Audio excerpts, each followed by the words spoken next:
là, donc maintenant, on va avoir donc les articles, d'accord? Ensuite, on va avoir donc le stock initial, puisqu'on doit constater un inventaire à un moment donné. Voilà. Ensuite, qu'est-ce qu'on va avoir? Les entrées. Ensuite, on va voir les sorties. Voilà. Et après, on va voir le stock final. Voilà. Ça, c'est les éléments importants et principaux de la gestion de stock. Maintenant, la question, c'est qu'on va avoir aussi en variante le stock alerte, c'est-à-dire le minimum requis pour avoir quelque chose de correct quand on veut travailler avec, pour créer par exemple un gâteau. On se dit qu'on doit avoir minimum 5 kg de farine ou 10 kg de sucre, et ainsi de suite. D'accord? Donc ça, on le verra après. Non, on le verra après, on le verra après. Vous le laissez, mais on verra après ça. D'accord? Alors, tout est...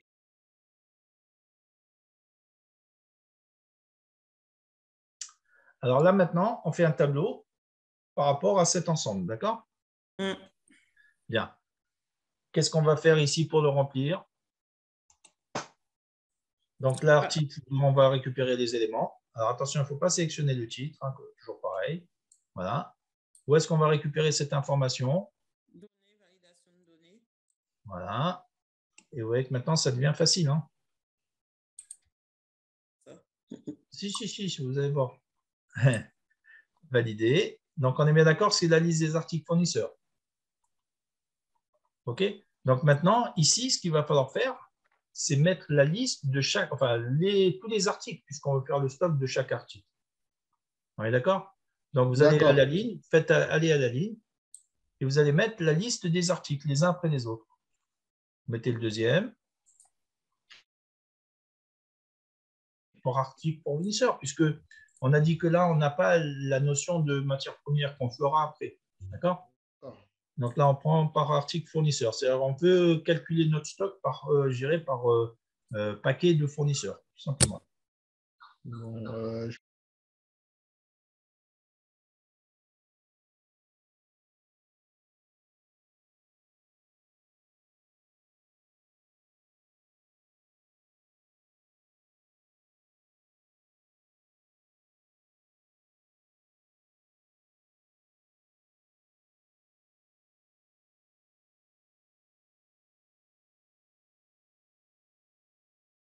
Est-ce que c'est bon maintenant? Voilà. Alors, allez-y, faites tabulation encore. Allez-y. Toc, toc, toc.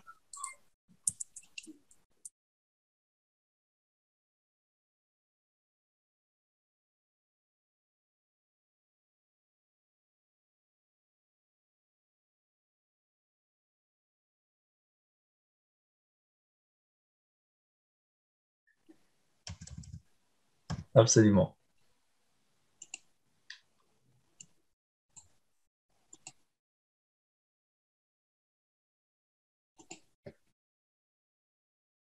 On fait tout.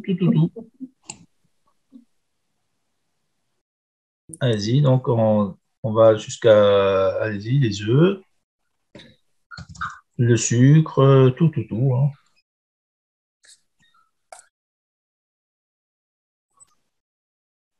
On a le beurre, la gélatine. D'accord? Alors, est-ce que tout le monde est à ce stade? C'est bon? Oui. Bien. Donc maintenant, la question, c'est quoi? Le stock initial, c'est un inventaire. Donc là, ici, on va mettre des valeurs, peu importe ce que c'est. On a 10, 20, 30, etc. D'accord? Donc c'est un constat et donc c'est une saisie.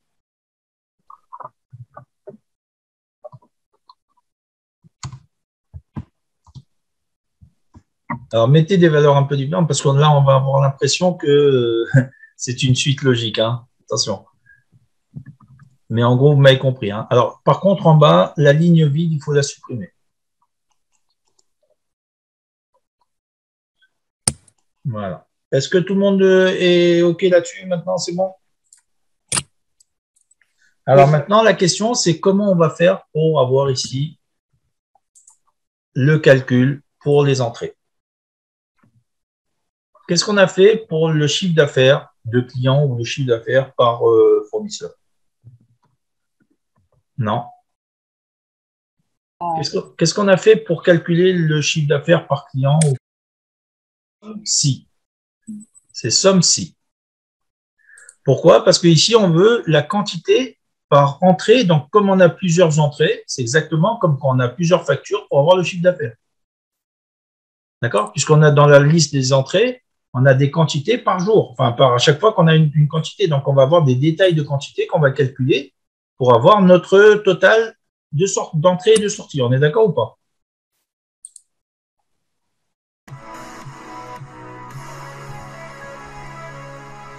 Alors n'hésitez pas à vous abonner à la chaîne, bien sûr.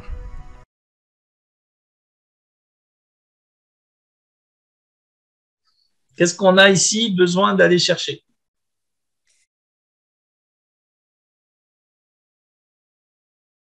Voilà, donc dans quelle feuille? Liste des entrées, on y va. Et là-dedans, on a quoi? On a besoin de faire quoi? De sélectionner la plage des articles. Donc à gauche, vous sélectionnez la colonne article. Voilà. Maintenant, vous mettez un point virgule. Vous revenez dans la feuille variation de stock et vous sélectionnez Carrefour Farine à gauche. C'est le critère. On est d'accord tout le monde? Mettez une point virgule, on reviendra dessus. On reviendra, vous inquiétez pas. Et là maintenant, vous prenez le troisième paramètre, c'est la somme de la plage. Donc vous allez retourner dans la liste des entrées. Alors, Dans la liste des entrées, attention. Hein. Et vous sélectionnez la colonne quantité, non, la colonne entière. Voilà. OK. Est-ce que vous voyez le schéma qu'il faut faire? Donc là, vous voyez, en fait, il faut sélectionner le premier paramètre, c'est les articles à gauche. Le deuxième, c'est le critère qui correspond à notre article. Et le troisième, c'est la quantité, la colonne des quantités dans cette colonne présente. D'accord? Vous validez, vous fermez la parenthèse, vous validez. Allez-y, validez. Et là, vous voyez qu'on a par article les quantités cumulées. D'accord? Si on va vérifier, vous avez en fait deux Carrefour Farine et levure Leclerc. C'est tout. Regardez dans vos entrées. Alors maintenant, regardez, vous avez 20 kilos, ou en tout cas, bon, peu importe la quantité ici, je dirais de l'unité, mais vous avez 20 unités. Donc, vous sélectionnez le 10 et vous faites tabulation. Vous rajoutez une entrée pour Carrefour Farine. Allez-y, faites tabulation. Sélectionnez Carrefour Farine. Mettez une date différente.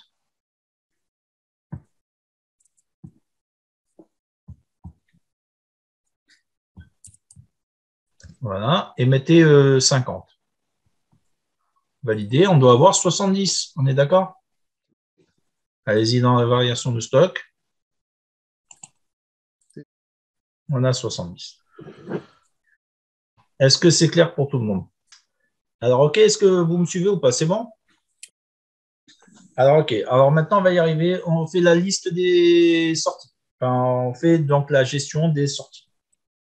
On va dans la variation. Alors là, juste une chose, vous êtes dans la liste des entrées, vous avez juste commencé, mettez une date et une quantité, comme ça, c'est plus complet.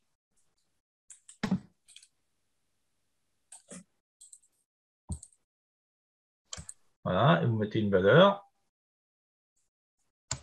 Donc là, regardez, vous avez de la farine chez Leclerc pour 40, de la farine chez Carrefour pour 70. Regardez dans votre variation de stock.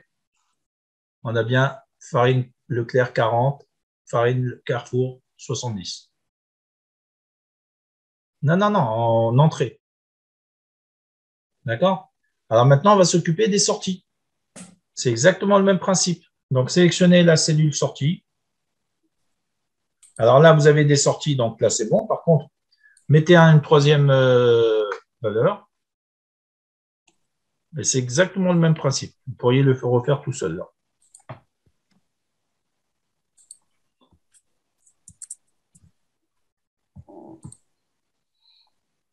Voilà. Maintenant, on va dans la variation de stock et on va calculer notre sortie. Donc, on fait égal.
entière. Voilà. Est-ce que c'est bon pour tout le monde? Fermez la parenthèse, validez. Et là, on a les valeurs de sortie de chaque article. On est d'accord?